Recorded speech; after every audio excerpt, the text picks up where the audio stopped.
নমস্কার, আপনারা দেখছেন আপডেট বাংলা। খবরের শুরুতেই দেখে নেব সংবাদ শিরোনাম।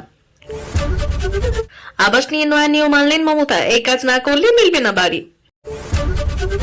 তমলুক কোঅপারেটিভ এগ্রিকালচার ব্যাংকের সমবায় নির্বাচনে উঠল সবুজ আবির।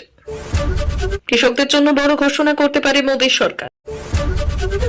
হেসে উড়িয়ে দেবেন না, কলকাতা দখল হয়ে গিয়েছে, মোদী সহ দৃষ্টি আকর্ষণ। বিরোধী মুখের অভাব মিটবে, আরএসএস মুখপাত্রের বঙ্গ বিজেপির কড়া সমালোচনা। মমতা বন্দ্যোপাধ্যায়ের বড় পদক্ষেপ, পুরুষদের জন্য লক্ষ্মীর ভান্ডারের ঘোষণা। ভেঙে গুড়িয়ে দিন, বিল্ডিং বিভাগকে করার নির্দেশ মেয়রের, হাকিমের হুকুমে তোলপাড়। বাংলাদেশে জামিন হয়নি চিন্ময় কৃষ্ণের, বিজেপি বিধায়কদের অযোধ্যায় রাম মন্দির যাওয়া বাতিল। তন্ময় ভট্টাচার্যকে নিয়ে কি সিদ্ধান্ত নিয়েছে সিপিএম, তদন্ত কমিটির ভূমিকায় ধোঁয়াশা। আসছে বিস্তারিত খবরে। আবাসের বরাদ্দ নিয়ে কেন্দ্র এবং রাজ্যের মধ্যে সংঘাত লেগেই রয়েছে। বহু আবেদনের পরেও মেলেনি 2 বছরের আবাসের বরাদ্দ। তাই বাধ্য হয়ে মুখ্যমন্ত্রী আবাসের টাকা নিজে দেওয়ার সিদ্ধান্ত নিয়েছেন। আর এই আবহেই এবার আবাসের তালিকা নিয়ে রাজ্যের প্রায় প্রতিটি পঞ্চায়েত ক্ষোভ বিক্ষোভ দেখা দিয়েছে। আর এতেই রাজ্যের জেলায় জেলায় জনসন্তোষ পৌঁছেছে চরমে। তার উপর রয়েছে ট্যাপ কেলেঙ্কারি। তবে অনেকেই গ্রেপ্তার হলেও ভয় এখনই কাটছে না। মুখ্যমন্ত্রী মমতা বন্দ্যোপাধ্যায়ের নির্দেশের পরেই আবাস যোজনার সমীক্ষা নিয়ে রাজ্যের বিভিন্ন জেলায় নানা বিক্ষোভ এবং বিতর্কের মুখে পড়তে হয়েছে আধিকারিকদের। তালিকায় দেখা যাচ্ছে যাদের পাকা বাড়ি আছে তাদের নামও রয়েছে প্রকল্পের তালিকায়, কিন্তু যাদের মাটি বাড়ি তারাই নাকি বাদ পড়েছে তালিকা থেকে। তার উপর রয়েছে আর্থিক দুর্নীতি। অনেক নেতা নাকি কাটমানির বিনিময়ে আবাস যোজনার বাড়ি দেওয়ার প্রতিশ্রুতি দিয়েও দেয়নি সুবিধে, যার জেরে ক্ষুব্ধ হয়ে পড়েছে এলাকাবাসী। আর এবার সেই সমস্যা নির্মূল করতে এবার বড় পদক্ষেপ নিল রাজ্য সরকার। আর্থিক কেলেঙ্কারির ছায়া যাতে আবাস যোজনায় না দেখা যায়, তাই প্রতিটি পঞ্চায়েত ক্যাম্প করে আবাসের তালিকায় নাম থাকা ব্যক্তিদের নথি যাচাই করবেন সরকারি কর্মীরা। খতিয়ে দেখা হবে ব্যাংক অ্যাকাউন্টের তথ্য। ইতিমধ্যেই সমস্ত বিডিও অফিসে নবান্নের তরফে পাঠানো হয়েছে সেই তথ্য। নবান্ন সূত্রে জানা গিয়েছে, আগামী সপ্তাহে রাজ্যের সমস্ত পঞ্চায়েত ক্যাম্প করবেন সরকারি কর্মীরা। সেখানে আবাস যোজনার তালিকায় যাদের নাম উঠেছে তাদের সমস্ত নথি খতিয়ে দেখা হবে। পরিচয়পত্র থেকে শুরু করে নানা গুরুত্বপূর্ণ তথ্য একে একে যাচাই করবেন তারা। এরপর উপভোক্তার আধারের মাধ্যমে ওটিপি পাঠিয়ে সুনিশ্চিত করা হবে যে অ্যাকাউন্ট নম্বর উপভোক্তা দিয়েছেন তার মালিক তিনি কিনা। এরপর সরাসরি পোর্টাল থেকে এসএমএস এর মাধ্যমে উপভোক্তাদের জানিয়ে দেওয়া হবে নির্বাচিত হওয়ার কথা, আর সেই এসএমএস এর ভিত্তিতে তিনি টাকা পাবেন। সেক্ষেত্রে কেউ নথি যাচাইয়ের প্রক্রিয়ায় অংশগ্রহণ না করলে তার নাম বাদ যাবে তালিকা থেকে, টাকা পাবেন না তিনি। সব থেকে বড় বিষয় হলো এর জন্য আপনার ব্যাংক অ্যাকাউন্টের সাথে আধার সংযুক্তিকরণ অত্যাবশ্যক। তমলুক কোঅপারেটিভ এগ্রিকালচার ব্যাংকের সমবায় নির্বাচনে উঠল সবুজ আবির। বিপুল জয় তৃণমূলের, তবে ঘাসফুল পরাজিত নন্দীগ্রামে তমলুক কোঅপারেটিভ এগ্রিকালচার ব্যাংকের সমবায় নির্বাচন ছিল রবিবার। 2009 সালের পর দীর্ঘ 15 বছর পর নির্বাচন সম্পন্ন হলো। 12টি ব্লকের 12টি কেন্দ্রে ভোটগ্রহণ প্রক্রিয়া চলে সকাল থেকে। প্রত্যেকটি ভোটগ্রহণ কেন্দ্রে উত্তেজনা ছড়িয়েছিল সকাল থেকে। নন্দীগ্রামের সমবায় ভোটকে কেন্দ্র করে রীতিমতো বোমাবাজি চলে। তবে নির্বাচনের শেষ হাসি হাসে তৃণমূল। 12টি কেন্দ্রে 10টি কেন্দ্রে এই জয় ছিনিয়ে নেয় তৃণমূল, তবে মুখ রক্ষা করেছেন নন্দীগ্রাম। সব কেন্দ্রে বিপুল জয় তৃণমূল পেলেও নন্দীগ্রামের 2 কেন্দ্রে জয় হয়েছে বিজেপির। তবে সার্বিকভাবে জয়ী তৃণমূল। তমলুক কোঅপারেটিভ এগ্রিকালচার ব্যাংকের সব ব্লকের নির্বাচন ছিল রবিবার, তবে সার্বিকভাবে জয়ী তৃণমূল। নন্দীগ্রামের কাঞ্চননগর হাই স্কুলে তমলুক এগ্রিকালচার সোসাইটির নির্বাচন হয়। সকাল 8টা থেকেই শুরু হয় ভোট গ্রহণ। নন্দীগ্রাম 1 নম্বর ব্লকের 7টি আসন তৃণমূল, কংগ্রেস, বিজেপি এবং নির্দল মিলিয়ে 22 জন প্রার্থী প্রতিদ্বন্দ্বিতা করছেন। ভোট শুরুর কয়েক ঘন্টার মধ্যেই তাল কাটে, শুরু হয় উত্তেজনার মাঝেই ভোট কেন্দ্র থেকে 200 মিটারের মধ্যে বোম ছোড়ার অভিযোগ দুষ্কৃতীদের বিরুদ্ধে। ঘটনাস্থলে উপস্থিত হয় পুলিশের শীর্ষ কর্তারা। ভোট পর্যবেক্ষণে উপস্থিত ছিলেন তমলুক লোকসভার প্রাক্তন সাংসদ দিব্যেন্দু অধিকারী। নন্দীগ্রামের 1 নম্বর ব্লকে ফের বোমাবাজির অভিযোগ, আহত বিজেপি নেত্রী। নন্দীগ্রামের কাঞ্চননগর হাই স্কুলে ভোট কেন্দ্র থেকে 200 মিটারের মধ্যেই বোমা ছোড়া হয়েছিল, তাতেও কমেনি উত্তেজনা, ফের বোমা চার্জের অভিযোগ। দেশের লক্ষ লক্ষ কৃষকদের জন্য রইল বড় খবর। এবার পিএম কিষাণ যোজনায় বড় বদল ঘটতে চলেছে বলে ইঙ্গিত দিয়েছে কেন্দ্রীয় সরকার। সব থেকে বড় কথা, সবকিছু ঠিকঠাক থাকলে নতুন বছর অর্থাৎ 2025 সাল থেকে আরো বেশি টাকা পেতে চলেছেন সকলে। শনিবার কৃষক প্রতিনিধিরা বাজেটের আগে অর্থমন্ত্রী নির্মলা সীতারামনের সঙ্গে অনেক গুরুত্বপূর্ণ বিষয় নিয়ে আলোচনা করেছেন। কৃষক প্রতিনিধিদের সঙ্গে 2 ঘন্টা দীর্ঘ কথোপকথনে কৃষিক্ষেত্রের বিভিন্ন চ্যালেঞ্জ মোকাবিলায় বিভিন্ন প্রস্তাব নিয়ে বিস্তারিতভাবে আলোচনা হয়। আর্থিক সাহায্য, বাজার সংস্কার এবং কৌশলগত বিনিময়ের দিকে মনোনিবেশ করার প্রধান দাবি ছিল। ভারত কৃষক সমাজের চেয়ারম্যান অজয় বীর জাখর কৃষি উৎপাদনশীলতা এবং কৃষক কল্যাণের প্রচারের প্রয়োজনীয়তার উপর জোর দিয়েছিলেন। অর্থমন্ত্রীর কাজে মূল দাবিগুলির মধ্যে রয়েছে কৃষি ঋণের সুদের হার কমিয়ে 1% করা এবং পিএম কিষাণ সম্মান নিধির কিস্তি বার্ষিক 6,000 টাকা বাড়িয়ে 12,000 টাকা করা। কৃষক সংগঠনগুলি প্রধানমন্ত্রী ফসল বীমা যোজনার আওতায় ক্ষুদ্র কৃষকদের জন্য শূন্য প্রিমিয়াম ফসল বীমাও দাবি জানিয়েছেন। PSD chamber of commerce and industry কীটনাশকের ওপর জিএসটি 18% থেকে কমিয়ে 5% করার দাবি জানিয়েছে। এটি জাতীয় কৃষি উৎপাদনশীলতা বাড়াতে সয়াবিন এবং সরিষার মতো নির্দিষ্ট ফসলের ওপর দৃষ্টি নিবদ্ধ করে। যাই হোক, আগামী দিনে পিএম কিষানের টাকা 6,000 থেকে 12,000 টাকা বাড়ায় কিনা সেটাই নজর থাকবে সকলের। 4 দিনের মধ্যে কলকাতা দখলের হুঁশিয়ারি দিয়েছেন বাংলাদেশের প্রাক্তন সেনাকর্মীরা। তাতে বাংলাদেশের বিষোদাকার আরো প্রকট হয়েছে। কিন্তু সেই বিষয়টাকে বিশেষ করে আমল দেয়নি বাংলার শাসক বিরোধী কোনো পক্ষই। বিজেপি নেতা সুশান্ত মজুমদার কিছুটা কৌতূহল করেই বলেছেন, ওদের জন্য কেবল বাংলায় সিভিক ভলেন্টিয়ারই যথেষ্ট। কিন্তু বাংলাদেশের প্রাক্তন সেনাকর্মীদের হুঁশিয়ারিকে হেলায় উড়িয়ে দিতে নারাজ বিজেপি নেতা অর্জুন সিং। তার বক্তব্য, কলকাতাকে ইতিমধ্যেই কলমে দখল করে নিয়েছে জিহাদিরা। কিভাবে, তার ব্যাখ্যাও তিনি দিয়েছেন। প্রশ্ন তোলেন, কেন দিল্লি দখলের কথা না বলে কলকাতা দখলের কথা বলা হলো। নিজের সামাজিক মাধ্যমে এই নিয়ে একটি পোস্টও করেছেন অর্জুনের বক্তব্য, বাংলাদেশের প্রাক্তন সেনাকর্মীরা যে বলেছেন কলকাতাকে 4 দিনের মধ্যে দখল করবেন, এটাতে হাসিতে উড়িয়ে দেওয়ার মতো নয়। বিগত 6 থেকে 7 বছরে দেখবেন বাংলার পরিস্থিতি কি আছে। বাংলার মুখ্যমন্ত্রী বিএসএফ এর বিরুদ্ধে কথা বলেন, তাদের উদ্দেশ্যে হতাশাজনক কথাবার্তা বলেন। 50 কিলোমিটার এরিয়া পর্যন্ত সমস্ত ব্যাপারে বিএসএফ এর হস্তক্ষেপের জন্য আইন পাশ হয়েছে। অনুপ্রবেশকারী থেকে শুরু করে জঙ্গিদের ব্যাপারও। অর্জুনের দাবি, পশ্চিমবঙ্গের 9টি জেলা বাংলাদেশ সীমান্তের কাছে। 9টা জেলার ডেমোগ্রাফি বাংলাদেশের মুসলমানরা এসে পরিবর্তন করে দিয়েছে। মুসলমান মাফিয়ারা সেই জায়গাটা কুক্ষিগত করে নিয়েছে। মমতার বিএসএফ বিরোধিতা প্রসঙ্গ উত্থাপন করে অর্জুন বললেন, যখন একটা সরকার বিএসএফ এর বিরোধিতা করছে, বিএসএফ এর ব্যাক ফুটে যাচ্ছে। জিহাদিরা একজন এমপিকে খুন করে দিচ্ছে, তার মানে জিহাদিদের আওতায় কিন্তু কলকাতা মোটামুটি চলে গিয়েছে। 1971 সালের ভারতের হামলার আগে 6 মাস মুক্তিবাহিনী লড়াই করেছিল। মুক্তিবাহিনীর রূপ পরিবর্তন হয়েছে জেহাদি, এবং তারাই বাংলায় ঢুকে আস্তে আস্তে কলকাতার চেহারা বদলেছে।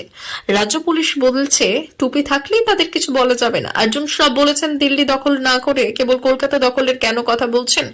কারণ জিহাদিরা কলমে খাতায় কলমে কলকাতা দখল করে নিয়েছে, আর এই বিষয়ে ইতিমধ্যেই কেন্দ্রের দৃষ্টি আকর্ষণ করেছেন অর্জুন। বঙ্গ বিজেপিকে নিয়ে কেন্দ্রীয় নেতৃত্ব তো বটেই, দীর্ঘদিন ধরে অসন্তুষ্টি আরএসএস। নির্বাচন ময়দানে বারবার ব্যর্থ হওয়া গেরুয়া শিবিরের দুর্বল পারফরমেন্সের কথা ছেড়ে দিলেও বাংলার মাটিতে সংগঠনের শিকড় সুদৃঢ় না হওয়া অব্দি বিস্তর ক্ষোভ রয়েছে নাগপুরে। এবার বঙ্গ বিজেপির কড়া সমালোচনা করে প্রতিবেদন প্রকাশিত হয় আরএসএস এর মুখপাত্র স্বস্তিকার। গত কয়েকটি বিধানসভা লোকসভা নির্বাচন এমনকি উপনির্বাচনে গোহারা হারে গেরুয়া শিবিরের সাংগঠনিক দুর্বলতার ছবিটা দিনের আলোর মতো স্পষ্ট করে দিয়েছেন। আর সেই থেকেই শুভেন্দু অধিকারী, সুকান্ত মজুমদার নেতৃত্বাধীন বঙ্গ বিজেপিকে মোটেই ভালো নজরে দেখছে না আরএসএস। সংঘ প্রধান মোহন ভাগবতের রাজ্যে এসেও বারবার তৃণমূল স্তরে সংগঠনের দিকে জোর দেওয়ার কথা বলেছেন। জেপি নাড্ডা, অমিত শাহরা দলের সঙ্গে রুদ্ধদ্বার বৈঠক করে মমতার যোগ্য বিরোধী হিসেবে বঙ্গের পদ্ম ব্রিগেডকে গড়ে ওঠার বার্তা দিয়েছেন। কিন্তু কোনো দাওয়াই বাংলার মাটিতে বিশেষভাবে এগোতে পারেনি বিজেপি। 24 লোকসভা ভোটে আসন কমে যাওয়া, উপনির্বাচনে শূন্য পাওয়া গেরুয়া শিবিরে প্রায় শাস্তি স্বরূপ 1 কোটি সদস্য সংগ্রহের টার্গেট দিয়েছে কেন্দ্রীয় নেতৃত্ব। সেই টার্গেট পূরণ হওয়া থেকে বহু দূরে। এখনো পর্যন্ত সংগ্রহ হয়েছে মোটে 20 লক্ষ। এই পরিস্থিতিতে আরএসএস মুখপাত্র স্বস্তিকায় করা সমালোচনার মুখে বঙ্গের সংগঠন। গোটা দেশে দল মোদীর মুখ সামনে রেখে লড়ছে এবং সাফল্য পাচ্ছে, আর বাংলার মুখ মমতা বন্দ্যোপাধ্যায় পাল্টাকে এই প্রশ্ন তোলা হচ্ছে। বলা হয়েছে, প্রকৃত বিরোধী মুখের অভাবের বঙ্গে মমতা এতদিন শাসক ক্ষমতায় রয়েছেন, নইলে গতি উল্টে যেত বলে মত প্রকাশ করা হয়েছে প্রতিবেদনে। বিজেপির মতাদর্শ জনতার কাছে নিয়ে যাওয়ার সুবর্ণ সুযোগ রয়েছে শুভেন্দু বা সুকান্তর কাছে, এমনই মনে করেছে আরএসএস। তাই 2026 বিধানসভা নির্বাচনের আগে সেই সুযোগ যেন তারা কাজে লাগান, তা বলা হয়েছে প্রতিবেদনে। বঙ্গ বিজেপিকে নিয়ে কেন্দ্রীয় নেতৃত্ব বটেই, দীর্ঘকাল ধরে অসন্তুষ্ট আরএসএস। নির্বাচনী ময়দানে বারবার ব্যর্থ হওয়া গেরুয়া শিবিরের দুর্বল পারফরমেন্সের কথা ছেড়ে দিলেও বাংলার মাটিতে সংগঠনের শিকড় সুদৃঢ় না হওয়া নিয়ে বিস্তর ক্ষোভ রয়েছে নাগপুরে। গত কয়েকটি বিধানসভা নির্বাচনে, লোকসভা নির্বাচনে এমনকি উপনির্বাচনে গোহারা হারিয়েছে এবং শিবিরের সাংগঠনিক দুর্বলতার ছবিটা দিনের আলোর মতো স্পষ্ট করে দিয়েছে। 24 লোকসভা ভোটে আসন কমে যাওয়া এবং উপনির্বাচনে শূন্য পাওয়া গেরুয়া শিবিরকে প্রায় শাস্তি স্বরূপ এবং 1 কোটি সদস্য সংগ্রহের টার্গেট দিয়েছে কেন্দ্রীয় নেতৃত্ব। বাংলায় তৃণমূল সরকারের লক্ষ্মীর ভান্ডার প্রকল্প, যা মূলত মহিলাদের জন্য আর্থিক সহায়তা প্রদান করে, এবার পুরুষদের জন্য কিছু বিশেষ ঘোষণা আসতে পারে। এই প্রকল্পে সাধারণ মহিলাদের জন্য 1000 টাকা এবং তপশিলি উপজাতি মহিলাদের জন্য 1500 টাকা করে ভাতা দেওয়া হয়। শোনা যাচ্ছে বিধানসভা নির্বাচনের আগে এই ভাতা আরো বাড়িয়ে 1500 টাকা এবং 2000 টাকা করা হতে পারে। তবে পুরুষদের জন্য এই প্রকল্পে কোনো সরকারি ভাতার ঘোষণা এখনো পর্যন্ত হয়নি। তবে নির্বাচনের আগে রাজ্য সরকারের তরফে পুরুষদের জন্য কোনো নতুন আর্থিক সহায়তার পরিকল্পনা ঘোষণা হতে পারে এমনটা শোনা যাচ্ছে। অনেকেই মনে করছেন এটি তৃণমূলের নির্বাচনী কৌশল হতে পারে, যার মাধ্যমে ভোটারদের কাছে সরকার আরও জনপ্রিয় হতে পারে। বেআইনি নির্মাণ নিয়ে কড়াকড়ি কলকাতা পুরসভার টক টু মেয়র অনুষ্ঠানে অবৈধ নির্মাণের অভিযোগ আসতেই বিল্ডিং বিভাগকে বড় নির্দেশ দিয়ে দিলেন ফিরহাদ হাকিম। কমন প্যাসেজে কোনো রকম নির্মাণ করা যাবে না সাফ বললেন তিনি। এরপরেও কেউ এই ধরনের নির্মাণ করলে তা ভেঙে দেওয়া হবে বলে জানান মেয়র।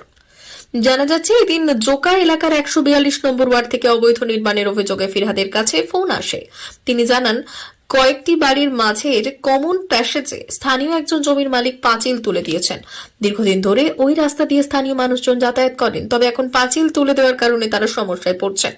এই অভিযোগ কানে আসতেই কড়া নির্দেশ দেন মেয়র। কমন প্যাসেজে গড়ে ওঠা ওই পাঁচিল ভেঙে ফেলার নির্দেশ দেন ফিরহাদ।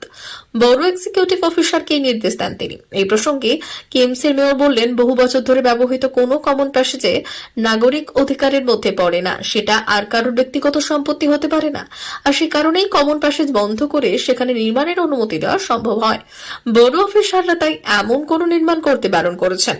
কলকাতা পুরসভার মেয়রের কথায় দলিল করে কেউ কমন প্যাসেজ নিজের বলে দাবি করতে পারে না। আর যদি তা করা হয় তাহলে বিল্ডিং প্ল্যানের অনুমোদন দেবেন না, কারণ 30 থেকে 40 বছর ধরে ওই কমন প্যাসেজ ব্যবহৃত হয়ে তা অন্যান্য বাসিন্দাদের অধিকারের আওতায় পড়ে যায়। ফলে বহু প্রমোটার এখন দলিলের মধ্যে সেগুলিকে ঢুকিয়ে দিয়ে বিল্ডিং নির্মাণের অনুমতি নিচ্ছেন। দলিলের মধ্যে এসব থাকলে অনুমতি দেবেন না, ঊর্ধ্বতন কর্তৃপক্ষকে সেই ফাইল পাঠিয়ে দেবেন, সেখানে যা হওয়ার হবে। গত সপ্তাহে অযোধ্যার রাম মন্দিরে রামলালা দর্শন করতে যাওয়ার কথা ছিল পশ্চিমবঙ্গের বিজেপি বিধায়কের, কিন্তু বাংলাদেশে লাগাতার সংখ্যালঘু হিন্দুদের ওপর হামলা এবং চিন্ময় কৃষ্ণ দাসের জামিন ন হওয়ার কারণে নিজেদের অযোধ্যা যাওয়ার কর্মসূচি বাতিল করলেন বিরোধী দলনেতা শুভেন্দু অধিকারী। কর্মসূচিতে স্থির হয়েছিল বিধানসভার শীতকালীন অধিবেশনের সঙ্গে 6 থেকে 8 ডিসেম্বর 3 দিনের বিরতি রয়েছে। সেই সুযোগে অযোধ্যায় গিয়ে রামলালা দর্শন করে আসবেন তারা, কিন্তু বাংলাদেশের সংখ্যালঘু হিন্দুদের ওপর লাগাতার আক্রমণের ঘটনায় পরপর কর্মসূচি নিতে হচ্ছে বিরোধী দলনেতাকে। তার উপর রাষ্ট্রদ্রোহিতার মামলায় হিন্দু সন্ন্যাসী চিন্ময় কৃষ্ণ দাসকে গ্রেপ্তার করা হয়েছে সেখানে। এমনকি জামিনের আবেদন করার জন্য বাংলাদেশের আদালতে কোনো আইনজীবী রাজি হননি। এইসবের মাঝে চিন্ময় কৃষ্ণ জামিনের আবেদনের শুনানি 1 মাস পিছিয়ে গিয়েছে। এমন পরিস্থিতিতে নিজেদের অযোধ্যা যাওয়ার কর্মসূচি বাতিল করেছেন বিজেপি বিধায়করা। বিজেপি পরিষদীয় দলের একটি সূত্রে জানাচ্ছে, চিন্ময় কৃষ্ণ জামিনের ওপর নজর রাখছেন বিরোধী দলনেতা। আপাতত অযোধ্যায় যাওয়া পিছিয়ে গেলেও আগামী বছরের শুরুতে রামলালা দর্শন করতে যেতে পারেন পদ্ম বিধায়করা। আগামী ফেব্রুয়ারি মাসে কেন্দ্রীয় বাজেট অধিবেশনে একদিনের বিরতি থাকবে। সেই বিরতিতেই শুভেন্দুর নেতৃত্বে বিজেপি বিধায়করা রাম মন্দির দর্শনে যেতে পারেন। এমন পরিকল্পনা থাকলেও তা জানাতে নারাজ বিজেপি পরিষদীয় দল। আপাতত তাদের নজর বাংলাদেশের দিকে, সেখানে সংখ্যালঘুদের উপর আক্রমণ বন্ধ না হলে লাগাতার কর্মসূচি নিতে চান তারা। এই বিষয়ে বেশ কয়েকজন বিজেপি বিধায়ক বিরোধী দলনেতার কাছে নিজের এলাকায় কর্মসূচি করার অনুমতি দিয়েছেন। প্রসঙ্গত, ভগবানপুরের বিজেপি বিধায়ক রবীন্দ্রনাথ মাইতি রাম মন্দির উদ্বোধনের দিন অযোধ্যা গিয়ে রামলালা দর্শন করে এসেছেন, কিন্তু পরিষদীয় দল অযোধ্যায় গেলে আবারও তাদের সঙ্গে দর্শন করতে যেতে চান তিনি। মহিলা সাংবাদিক কোলে বসে পড়ার জেরে সিপিএম তন্ময় ভট্টাচার্যকে সাসপেন্ড করেন। মহিলা সাংবাদিককে শ্লীলতাহানি করার অভিযোগ বলে কথা। দায়িত্বশীল হয়ে ওঠে আলিমউদ্দিন স্ট্রিট।